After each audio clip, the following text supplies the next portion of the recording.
How can we know the Gospels are historically reliable?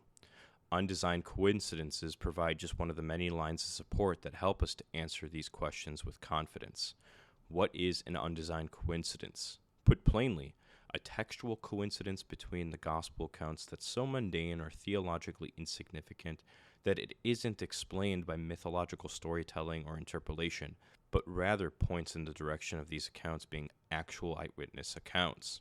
While we will be just covering one today, I strongly recommend looking into philosophers Tim and Lydia McGrew's work on the topic, as well as Lydia McGrew's book, Hidden in Plain View. These undesigned coincidences are strong evidence for a few reasons. First, these are found within the text itself. Second, the evidence from undesigned coincidences would be difficult to fake, and it would be more unlikely to come about by sheer chance in a non-factual or manipulated story. So this is bad news for people that are trying to say that the Gospels were developed over time. These are actually direct evidence against this thesis, for you wouldn't predict finding these things in different writings that are developed over time and interpolated over time. With that being said, let's look at one of these undesigned coincidences. In Luke 23, 1-4, we read, "Then the whole company of them arose and brought him before Pilate, and they began to accuse him, saying, 'We found this man misleading our nation and forbidding us to give tribute to Caesar, and saying that he himself is Christ, a king.' And Pilate asked him, 'Are you the king of the Jews?'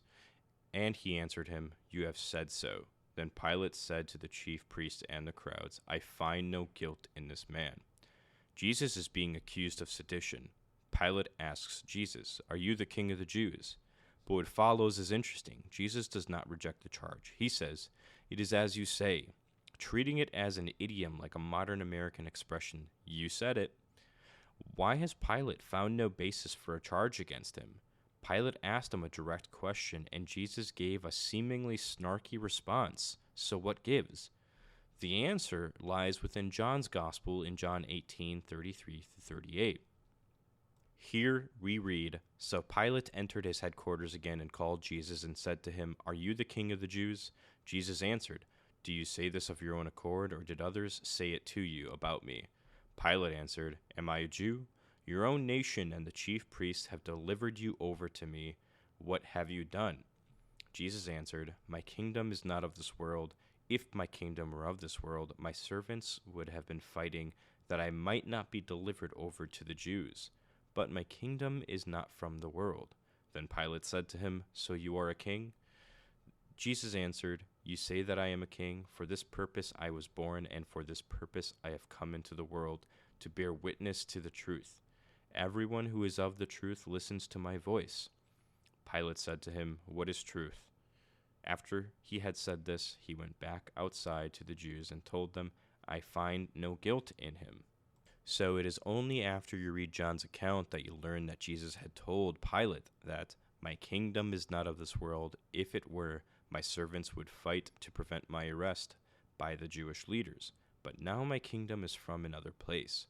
So John fills out the gaps in dialogue in Luke. Jesus affirms that he was born to be king, but he makes it clear that his kingdom is not of this world, that he is not encouraging the use of physical force to achieve his aims. Pilate concludes that he is a harmless religious crank of some sort, and it is in this fuller context that Pilate tells the Jewish leaders that he finds no guilt in Jesus. But there's also another intriguing feature related to this passage. Why, in John's account, does Pilate even ask Jesus whether he is a king? We learn the answer in Luke 23:2. "And they began to accuse him, saying, 'We found this man misleading our nation and forbidding us to give tribute to Caesar, and saying that he himself is Christ, a king.'" The allegation which is made in Luke's gospel is not recorded in John's, so we can see how the two accounts, when put together, form the full picture.